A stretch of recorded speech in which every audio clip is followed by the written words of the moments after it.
இன்றைக்கான mini vlog பார்க்கலாமா? நமக்கு அந்தந்த சீசனில் கிடைக்கிற பொருள்லாம் வரம் தான். அதுவும் வெயில் காலத்தில் இந்த நொங்கு சொல்லவே வேணாம். வெயில் நாள் முடிகிற வரைக்கும் கட்டாயம் எடுத்துக்கோங்க. தோலோடு சாப்பிட்றது தான் நல்லதான். ஆனால் சொன்னால் எங்கே கேட்குறாங்க? பிள்ளைங்களை விடுங்க, நமக்கே இறங்க மாட்டேங்குது. அதனால் தோல் எல்லாத்தையுமே ஃபேஸில் அப்ளை பண்ணிக்கலாம். அதுவுமே நல்லது.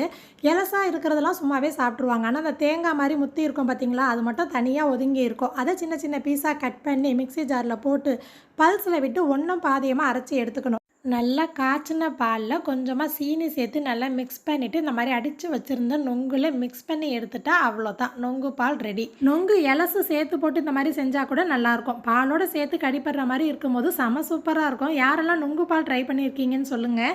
இதை அப்படியே ரெடி பண்ணி ஃப்ரிட்ஜில் வச்சு சில்லுன்னு குடிக்கவும் நல்லாயிருக்கும். குடிச்சிட்டு எங்கள் சின்ன மாமி வீட்டுக்கு போயிருந்தோம். போகிற வழியிலேயே பார்த்தீங்கன்னா கொஞ்சம் ஸ்நாக்ஸ்லாம் வாங்கிட்டு போயிருந்தோம். எங்கள் ஊர் பக்கம் இந்த பணியார வகைலாம் ரொம்ப ஃபேமஸாக இருக்கும். அதிலும் சீனி வடை, கொலா பணியாரம், பதர்பூரியா, இஞ்சி கொத்து, பூரியா, இது எல்லாமே எங்கள் ஊரில் ஸ்பெஷல் ஐட்டம். நம்ம மொத்தமாக வேணும் அப்படின்னா கூட முதல்ல ஆர்டர் பண்ணி வாங்கிக்கலாம். இதில் என்னோட ஃபேவரட் எப்போதுமே பூரியா தான். உள்ள ஸ்டஃபிங்லாம் வச்சு ரவை கஞ்சியில் போட்டு சாப்பிட்றது, அதுவும் செம சூப்பராக இருக்கும். அப்புறம் அன்ஸ்வீட் அண்ட் கோவா வச்சு எங்கள் ஊர் பக்கம் ஒரு ஸ்வீட் பண்ணுவாங்க. இப்போ காட்டுறேன் பாருங்களேன். இந்த குச்சி குச்சியாக இருக்குது இல்லையா, இதுக்கு பேர் பால் பூந்தி. நான் அந்த மாதிரிலாம் ஸ்வீட் கடையில் கேட்கும்போது அப்படின்னா என்னன்னு கேட்டிருந்தாங்க. அதோட தொத்தெல்லாம் நல்லா புதுசாக சூப்பராக பண்ணியிருந்தாங்க. கொஞ்சம் ஸ்நாக்ஸ் ஐட்டம் வாங்கிட்டு அங்கேருந்து மாமி வீட்டுக்கு போயிட்டோம். இப்போல்லாம் எங்கே போனாலும் நம்ம கண்ணு பூரா கிச்சன் ஐட்டம்ஸில் தான் இருக்குது. மசாலா டப்பாலாம் ஒரே மாதிரி பார்க்க நீட்டாக இருந்துச்சு. இங்கே மாமி வீடு எப்போதுமே இந்த மாதிரி நீட்டாக தான் இருக்கும். நானும் நீட்டாக தான் வச்சுருப்பேன். ஆனால் அப்போல்லாம் யாரும் வரமாட்டாங்க. என்றைக்கு அங்கங்கே துணி கிடக்கோ களைஞ்சு போயிருக்கோ அப்போ தான் கரெக்டாக விருந்தாளி வருவாங்க.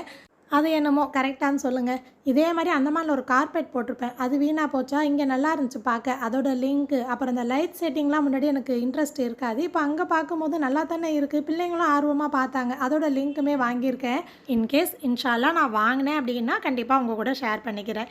எங்கள் மாமி வீட்டில் இன்றைக்கி இப்போன்னு கிடையாது, எப்போ போனாலும் சரி. இப்போ போயிட்டு நாளைக்கு போனால் கூட கவனிப்பு உபசரிப்புன்னு நல்லா கேர் பண்ணி எப்போ போனாலும் பார்த்துக்குவாங்க.